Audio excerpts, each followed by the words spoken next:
Assalamualaikum warahmatullahi wabarakatuh. Selamat siang para Bapak Ibu. Semoga kita semua dalam keadaan sehat walafiat dan selalu dalam lindungan Allah. Baiklah, terima kasih kepada Bapak Ibu yang sudah menyempatkan hadir untuk melihat presentasi saya hari ini. Perkenalkan, nama saya Atisa As'a, NIM 212621035 dari Prodi PAI. Nah, baiklah, izinkan saya untuk mempresentasikan hasil karya ilmiah saya dengan judul Penguatan Strategi Pembelajaran Kitab Kuning sebagai upaya dalam meningkatkan kompetensi ilmu keagamaan di pesantren Dar El Hasanah, Kecamatan Jawilan. Nah, jadi di sini untuk pendahuluan yang melatar belakangi kenapa saya mengambil judul tersebut, yaitu untuk saat ini dunia pendidikan ini semakin berkembang. Jadi harus ada berbagai macam pembaharuan yang dilakukan agar dapat meningkatkan kualitas pendidikan. Maka diperlukan berbagai terobosan, baik dalam pengembangan kurikulum, kemudian dari inovasi pembelajaran, terus kemudian ada pemenuh sarana serta sarana pendidikan. Nah, jadi karena saya mengambil pembelajaran kitab kuning, melalui pembelajaran kitab kuning ini sebagai upaya dalam penguatan kompetensi keagamaan dengan cara mempersiapkan peserta didik menjadi anggota masyarakat yang memahami dan mengamalkan nilai-nilai ajaran agamanya sehingga menjadi ahli ilmu agama seperti itu. Kemudian, untuk metode penelitian, nah di sini saya mengambil jenis penelitian ini adalah merupakan penelitian kualitatif yang bersifat deskriptif dengan menggunakan pendekatan fenomenologi dalam bentuk penelitian lapangan. Nah, jadi data penelitian ini dikumpulkan melalui observasi, kemudian ada wawancara dan juga dokumentasi. Nah, untuk data dan sumber data, di sini saya menggunakan dua. Yang pertama ada data primer, yang kedua ada data sekunder.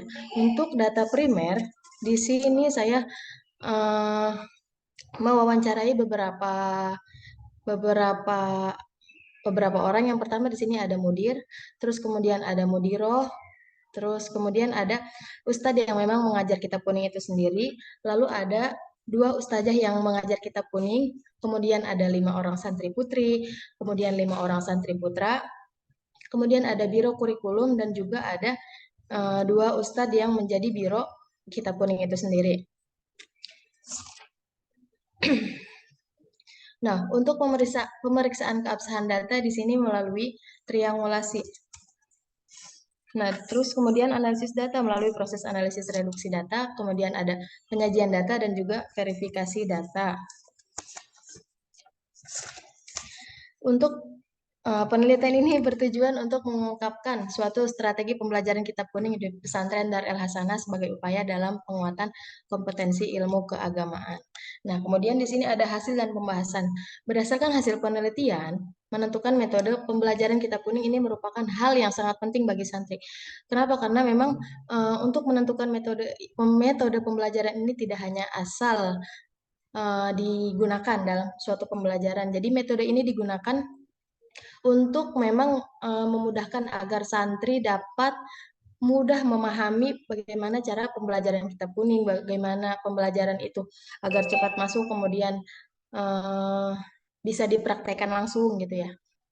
Nah, jadi di sini metode yang digunakan di Pondok Pesantren Dar El Hasanah Kecamatan Jawilan dalam pembelajaran kitab kuning ini tidak hanya menggunakan metode klasik seperti sorogan, terus kemudian ada bandungan, namun juga di pesantren tersebut ini menggunakan metode Al-Bayan dan Al-Bidayah.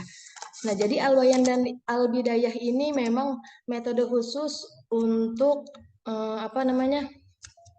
Metode khusus dalam memudahkan santri untuk memahami bagaimana cara mempelajari kitab kuning. Nah, jadi ada 5 jilid dengan sistem klasikal. Di dalamnya ini ada nahwu sorof dan juga berbagai macam kaidah.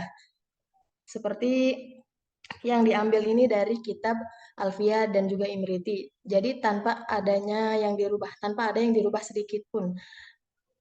Tetapi lebih dipermudah lagi gitu, lebih disederhanakan pembahasannya seperti itu. Itu metode yang memang digunakan di Pondok Pesantren Dar El Hasanah. Yang mana metode tersebut ini belum banyak pesantren yang menggunakannya, yang belum menerapkannya. Kemudian untuk hasil penelitian di sini telah banyak membuktikan dari penggunaan beberapa metode yang sudah diterapkan di daerah sana, ini membuktikan bahwa efektivitas penggunaan metode dalam proses pembelajaran mengajar di kelas, terutama dalam hal peningkatan prestasi santri.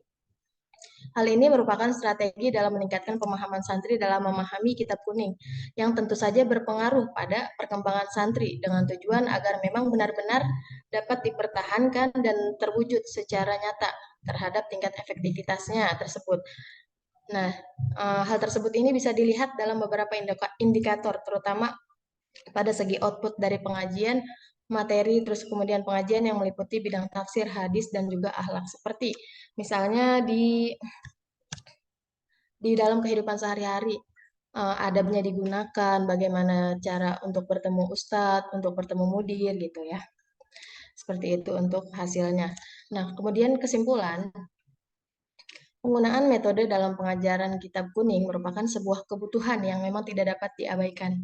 Karena metode belajar yang digunakan dalam proses pembelajaran ini memang sangat bervarian dengan model pembelajaran seperti sorogan, halako, diskusi, dan juga lain sebagainya. Dalam pelaksanaan terhadap penguatan strategi pembelajaran kitab kuning ini, tentunya tidak terlaksana dengan lancar dan mulus, akan tetapi masih banyak rintangan, hambatan, dan juga kendala yang kadang-kadang memang menghambat optimalisasi program dan maksimalisasi target yang sudah diharapkan. Akan tetapi, ada beberapa faktor yang mendukung seperti keluarga, kepribadian, dan juga lingkungan, sehingga dalam eh, menerapkan ke dalam diri santri untuk mempunyai pendalaman ilmu keagamaan itu memang di pesantren tersebut itu sangat mendukung seperti itu.